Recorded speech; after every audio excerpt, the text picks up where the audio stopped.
Hi అండి, అందరికీ నమస్తే. ఈరోజు రెస్టారెంట్ స్టైల్లో కడాయి పన్నీర్ చేసుకుందామండి. ఎంతో ఈజీ అండ్ సింపుల్గా. సో దీనికోసం నేను ఒక హాఫ్ కిలో అంతా 500 గ్రామ్స్ అంతా పన్నీర్ తీసుకుంటున్నాను.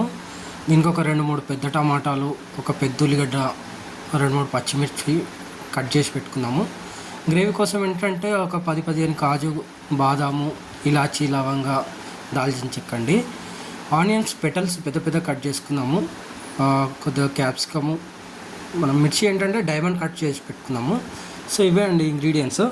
ఫస్ట్ ఒక ప్యాన్ పెట్టుకొని ఆయిల్ హీట్ చేసుకుందాము. ఆయిల్ హీట్ చేసి అందులోపల మనము పన్నీర్ కట్ చేసి పెట్టుకుందామండి. పన్నీర్ ఏంటంటే ఒక ఇంచు సైజులో కట్ చేసి పెట్టుకోండి. క్యూబ్స్ కట్ చేసుకోండి ఇంచు సైజులో. చూడండి, ఈ సైజులో కట్ చేసుకోండి. ఇప్పుడు మనము అన్నీ కట్ చేసుకున్న తర్వాత ప్యాన్ హీట్ అయిన తర్వాత ఆయిల్లో మనము ఇది పచ్చిగా వాసన పోయేదాకా మనం ఇవి ఫ్రై చేసుకుందామండి. పైనంగా కొద్దిగా కారము, కొద్దిగా సాల్ట్ వేసుకొని కొంచెం గోల్డెన్ కలర్ వచ్చేదాకా మనం మీడియం ఫ్లేమ్లో ఇవి ఫ్రై చేసుకుందామండి. బయట రెస్టారెంట్లో పచ్చివే వేస్తారు, కానీ అదంత టేస్ట్ బాగుండదు. సో ఇట్లా ఫ్రై చేసుకుంటే టేస్ట్ ఇంకా బాగుంటుందండి. సో కొంచెం క్రిస్పీగా పచ్చిగా ఉండకుండా బాగుంటుంది అనమాట. ఇట్లా ట్రై చేయండి. సో ఫ్రై చేసుకొని గోల్డెన్ కలర్ వచ్చిన తర్వాత పక్క తీసుకుందాము. నెక్స్ట్ అదే ప్యాన్లో మనం కట్ చేసి పెట్టుకున్న క్యాప్సికము, ఆనియన్స్ ఉన్నాయి కదా, ఇవి జస్ట్ హై ఫ్లేమ్లో రెండు నిమిషాలు జస్ట్ ఇట్లా టాస్ చేసుకుందామండి. కొద్దిగా ఫ్రై చేసుకుందాం అంతే. సో ఇవి లాస్ట్లో యాడ్ చేసుకుందాం కూరలో. ఇవి కూరకి ఎంతో టేస్ట్ ఇస్తాయండి. జస్ట్ హై ఫ్లేమ్లో 1-2 నిమిషాలు వేయించుకొని పక్క తీసుకోండి అంతే. సో చూడండి, క్రిస్పీగా ఉండాలి.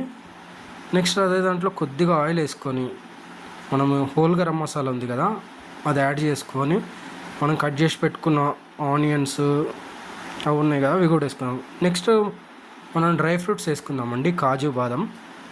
సో ఇవి కూడా వేసుకున్న తర్వాత ఇప్పుడు మనం కట్ చేసి పెట్టుకున్న టమాటా, ఆనియన్స్ ఉన్నాయి కదా, ఇవి కూడా వేసుకొని కొద్దిగా వాటర్ యాడ్ చేసుకొని మూత పెట్టి మనం కొద్దిసేపు ఉడికించుకుందామండి. వాటర్ వేసుకొని జస్ట్ ఏంటంటే టమాటా కొంచెం మెత్తగా అయ్యేదాకా మూత పెట్టి ఉడికించుకుందాము. చూడండి, ఇది ఏంటంటే మనం గ్రేవీ పర్పస్ వాడతామండి. మనం దీంతో గ్రేవీ చేసుకుందాము.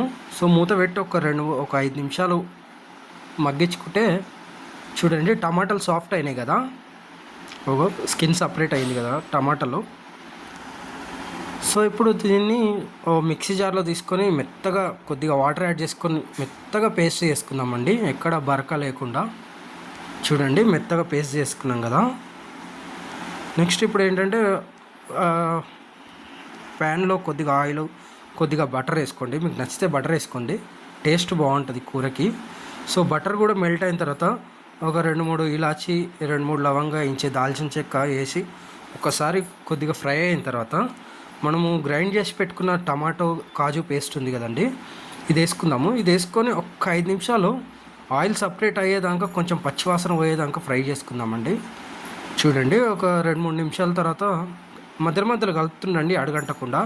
2-3 నిమిషాల తర్వాత కొద్దిగా ఉడికింది కదా, ఇప్పుడు దీంట్లోనే మనం 1.5 స్పూన్ కారము, రుచికి సరిపడా సాల్ట్, అంటే నేను 1.5 స్పూను ఉప్పు వేస్తున్నాను అండి. 1.5 స్పూన్ సాల్ట్ వేసుకొని మనం మూత పెట్టుకొని కారం కొంచెంసేపు ఆయిల్లో మగ్గనిద్దాము. చూడండి, ఒక 2-3 నిమిషాల తర్వాత కారం ఉడికింది కదా, అంతా ఒకసారి కలిపేసుకొని చూడండి, కారం అంతా బాగా ఉడికి పచ్చివాసన అంతా పోయిన తర్వాత మనం మిక్సీ జార్లో గ్రైండ్ చేసుకున్న దాంట్లో కొద్దిగా వాటర్ వేసుకొని గ్రేవీ అడ్జస్ట్ చేసుకుందాము. సో చూడండి, గ్రేవీ థిక్నెస్ అడ్జస్ట్ చేసుకొని మూత పెట్టి మరి 2-3 నిమిషాలు ఆయిల్ సపరేట్ అయ్యేదాకా ఉడికించుకున్నాం. చూడండి, సైడ్లో నుంచి ఆయిల్ వచ్చేసింది కదా. ఇప్పుడు మనం ఏంటంటే మనం ఫ్రై చేసి పెట్టుకున్నాం కదా పన్నీర్ ముక్కలు. సో ఆ పన్నీర్ ముక్కలు కూడా ఈ గ్రేవీలో యాడ్ చేసుకుందామండి. సో చూడండి, మనం ఫ్రై చేసి పెట్టుకున్న పన్నీర్ ముక్కలు, ఈ ఆనియన్స్, క్యాప్సికము, సైడ్ కట్ చేసి పెట్టుకున్న పచ్చిమిర్చి కూడా ఉన్నాయి కదా, ఇవి కూడా యాడ్ చేసుకొని ఒకసారి కలిపేసుకొని పైనంగా కొద్దిగా ధనియాల పొడి, ఒక సగం స్పూన్ అంతా గరం మసాలా అండి. ఈ గరం మసాలా మీ ఆప్షనల్, మరీ స్పైసీ అనుకుంటే గరం మసాలా వేసుకోకండి. ఒకసారి కలిపేసుకొని ఒక 5 నిమిషాలు ఈ ముక్కలు గ్రేవీకి పట్టేదాకా ఉడికించుకుందాము. చూడండి, బాగా ఉడికిపోయింది కదా, అడగంటకుండా మధ్యలో ఒకసారి కలపండి. మరీ పన్నీర్ ముక్కలు విడిపోకుండా నెమ్మదిగా కలుపుకోండి. సో మనం దించే ముందు ఏంటంటే కొద్దిగా కసూరి మేతి ఇట్లా 2 చేతులతో నలిపేసుకుందామండి. సో కొద్దిగా కసూరి మేతి సన్నగా కట్ చేసి పెట్టుకున్న కొత్తిమీర వేసి ఒకసారి కలిపేసుకొని జస్ట్ ఒక నిమిషం ఉంచేసి తీసినామంటే ఎంతో టేస్టీగా ఉండే కడాయి పన్నీర్ రెస్టారెంట్ స్టైల్లో ఎంతో బాగుంటుందండి. ఇది రెస్టారెంట్ కానీ ఇంకా బాగుంటుంది. మీరు దీంట్లో కావాలంటే లాస్ట్లో క్రీమ్ కూడా యాడ్ చేసుకోండి, మీరు కాజు యాడ్ చేసుకోండి.